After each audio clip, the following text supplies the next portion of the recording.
Gente, esses bastidores aqui vocês precisavam ver. E, aliás, o pessoal de casa adora isso, né? Aqui diz, porque a gente gosta da bagunça, de tu chamar não sei quem e tal. Aliás, deu o maior rolo a Amanda, né? Que ninguém conseguiu ver a Amanda e tal.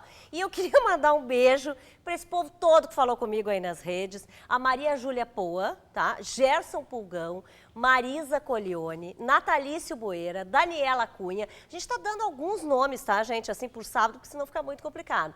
Mas um beijão para todos vocês e para todos que sempre assistem a gente aqui. E vamos de Baita Ajuda agora.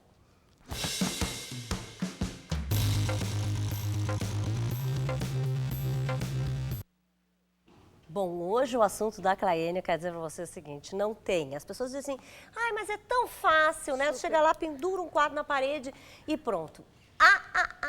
Não é bem assim. Eu, pelo menos, já me dei mal, viu? Tudo bem, Valéria? Quando fui pendurar quadro, e às vezes um quadro enorme com um preguinho desse tamanho. É uma coisa muito complicada, Tudo Regina. Bem, Claene? Tudo bem, bom dia, tudo bem. Diga, por favor, o que a gente tem que se preocupar, assim, quais são os primeiros passos quando a gente comprou o quadro, quer pendurar? O primeiro passo é escolher uma obra de arte que tenha conexão contigo. Tem que ser algo que tu realmente goste muito. As minhas tem todas. Não comprar um quadro simplesmente, porque essa parede está muito vazia, eu tinha que colocar alguma coisa aqui. Não. Escolher um quadro que tenha relação contigo.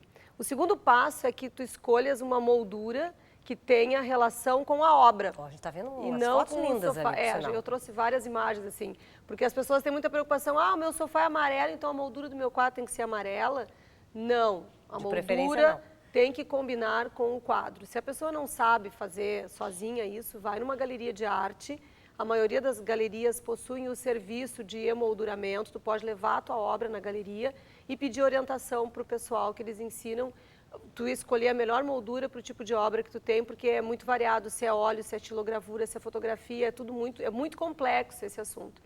E a terceira coisa mais importante de todas é que quando tu tem uma coleção de quadros, o ideal é que tu faça um protótipo.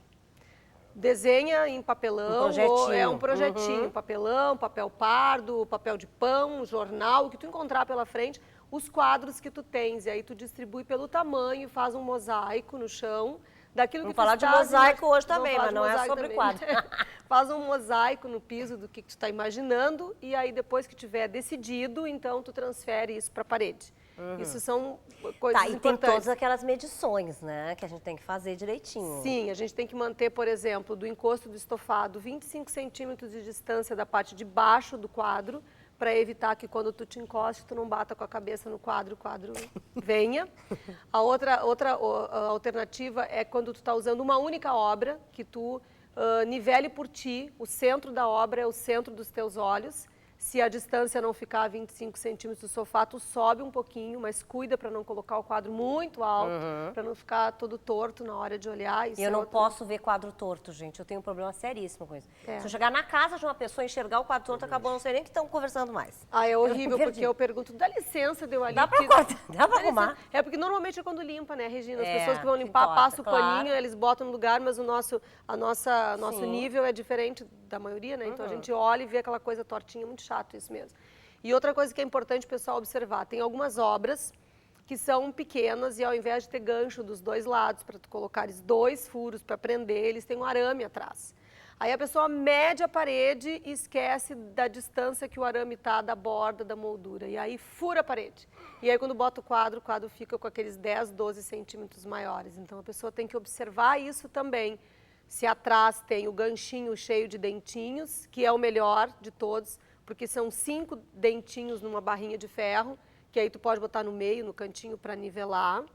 Ou, no caso, um em cada lado ou um no centro, e num segundo momento esse que tem o arame, porque o arame tu também consegue jogar um pouquinho com o quadro para botar ele no nível. E a moldura, Claene, assim, deve ser, porque às vezes a gente vê uma moldura linda e o quadro sumiu com a moldura, né? Mas é isso que eu estava dizendo antes no começo, eu acho que assim, claro que isso é uma questão de valores, né, Regina? Tu consegue colocar uma moldura nessas lojas de moldura comum, tu vai pagar ali 1 metro linear, R$18, R$19 o metro linear da moldura. Se tu vai numa galeria, tu vai pagar 24, 25 por aí, uma diferença ali de uns 20, 30%, que é o envolvimento da galeria. Mas é uma diferença que faz muita diferença, porque tu pode acabar com uma obra de arte se ela não for bem emoldurada. Bom, vocês viram o e-mail da Claene ali, né? Qualquer dúvida, pergunta lá, né? A questão dos preguinhos, tudo que vocês E a baita ajuda? E a baita ajuda? É pegar coisinha de café, desse de passar café, fechar embaixo com um durex e na hora que for fazer o furo na parede, colocar o saquinho, que daí o pozinho cai todo ali dentro e não deixa a casa toda imunda. Que adorado! Quem não entendeu direitinho, pergunta direitinho pra Claene, tá? E agora eu vou de dica boa.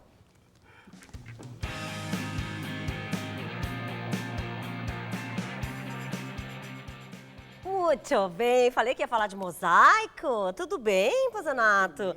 Bom te ter novamente aqui no programa. Prazer, Mas dessa prazer. vez a gente vai falar de uma mostra bem legal, né? Personalidades preciosas. Pois é, né?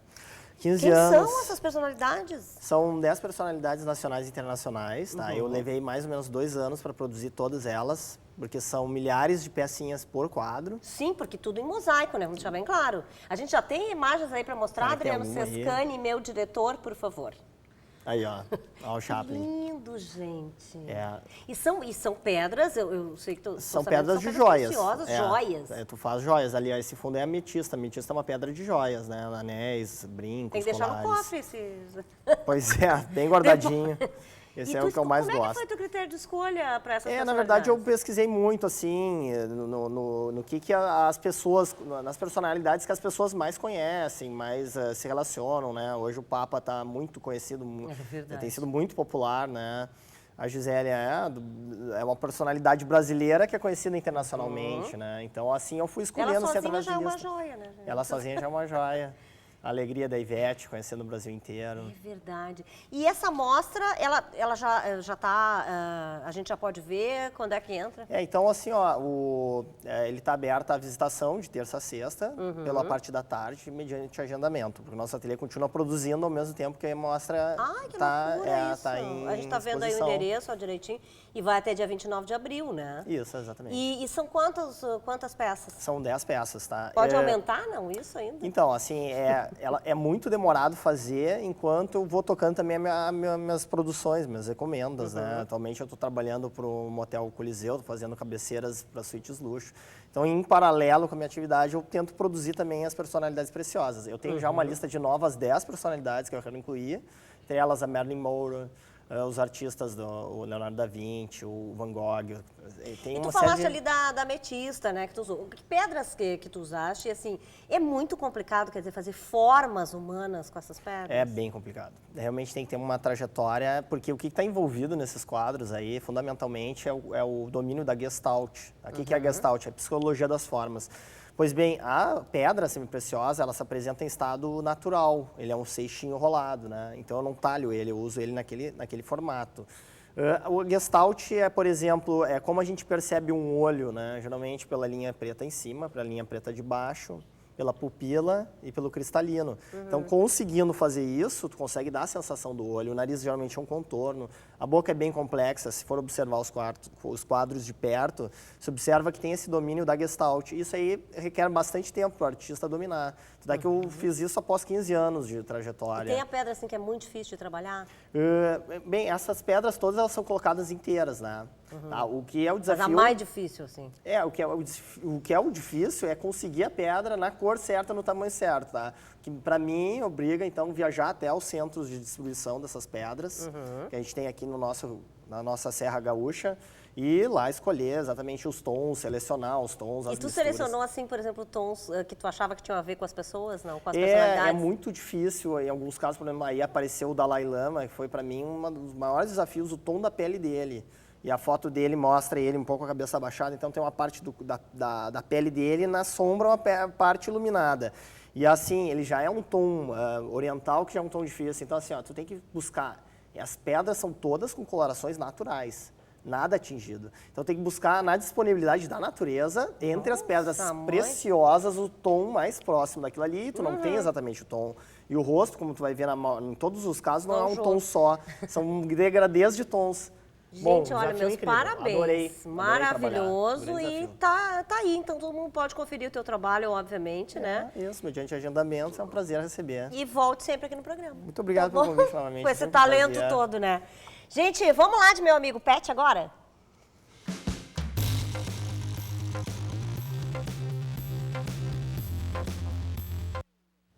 Olha, eu vou falar de um problema que eu mesmo já vivi inúmeras vezes com os meus cães, que é a tal da otite, né?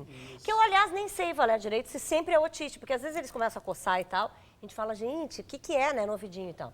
Tem alguns outros problemas também que parecem otite, não são, não? Bom dia. Bom dia. Na realidade, acho que é bem interessante essa tua pergunta, porque a otite é uma manifestação clínica de uma alteração na orelha, no conduto auditivo, né?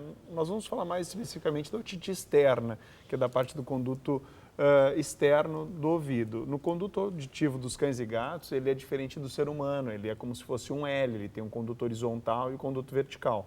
Mas falando da parte da coceira, que se sempre é otite, nem sempre é. Muitas vezes tem doenças de pele, que o animal coça a região do pescoço e cabeça e não está com o conduto auditivo alterado ou inflamado, que consideraria a otite.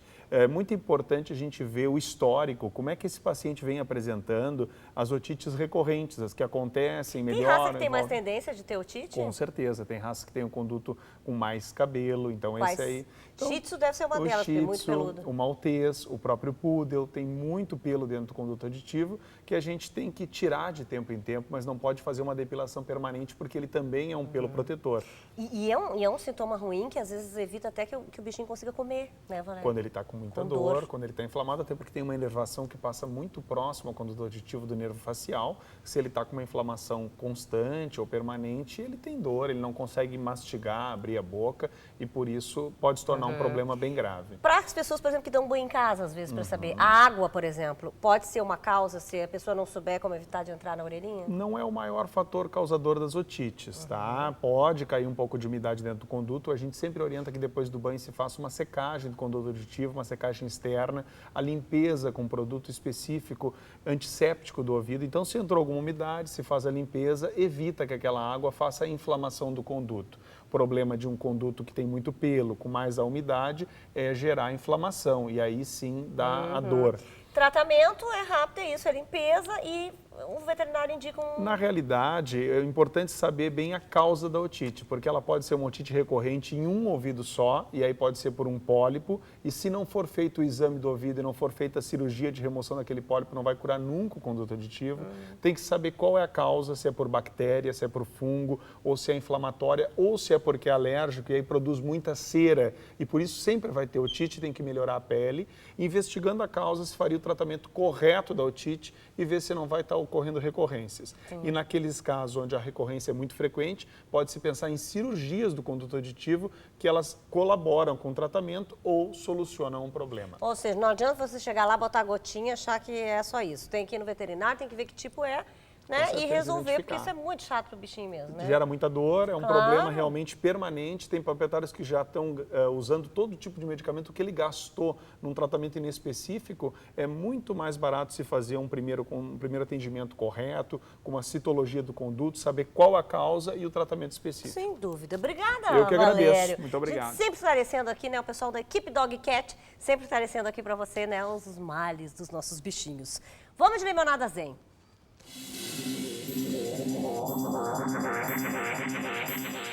Palavras do meu diretor Adriano Sescani, que hoje nós falamos aqui da importância da fé nos tratamentos de saúde, né? Então a mensagem de hoje é sobre isso. Sem fé, não dá para sair da cama e nem começar o dia, gente. Acredita que dá certo. Certo. Bom, para encerrar aqui, Rodrigo, vamos direitinho então o negócio do crowdfunding, que é o financiamento coletivo. Quem quiser participar, procura lá na tua página do Face. Isso, pode entrar lá no Facebook, vai encontrar Rodrigo Duarte. E lá temos também a fanpage do Zenit, que é o meu CD. E lá vai ter todas as explicações da plataforma digital que a gente está utilizando, como eu já comentei, que é o Catarse, né? E tem um vídeo explicativo no YouTube, enfim, as pessoas vão poder Isso tudo é bom que as pessoas saibam, porque às vezes as pessoas dizem assim, esse negócio de recolhe dinheiro, depois a gente não sabe onde foi. Tudo tem que ser... Tudo direitinho, digitalizado, Sim, tudo depois é tudo explicado. Preenchido um cadastro, as pessoas optam daí, no caso, ou faz o pagamento via boleto ou cartão, enfim, tá bem bacana, assim, essa sistemática E a partir desse momento, e é muito caro fazer um CD? Olha, sem essa ajuda aí? Na verdade, assim, os recursos que eu tinha, eu consegui finalizar toda a parte de estúdio, de gravação, cachês de músico, mixagem, edição, e cheguei, digamos assim, a 50% do que eu precisava. E esse financiamento pagaria exatamente o quê? Masterização, a arte e a prensagem de 1000 cópias, né? Então, as pessoas podem optar pelas recompensas, né?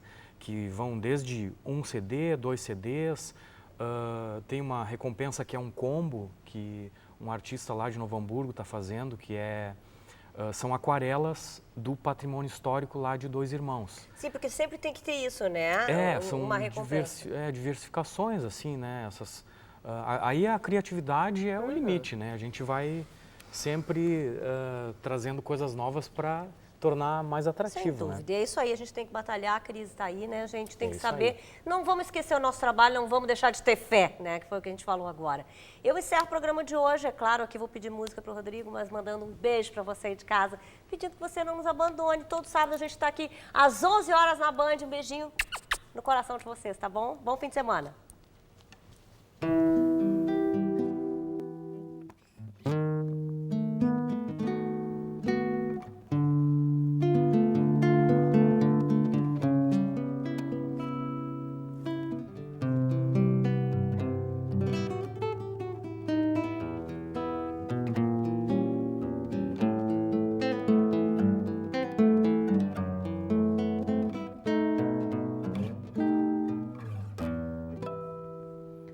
Quando janeiro chegar,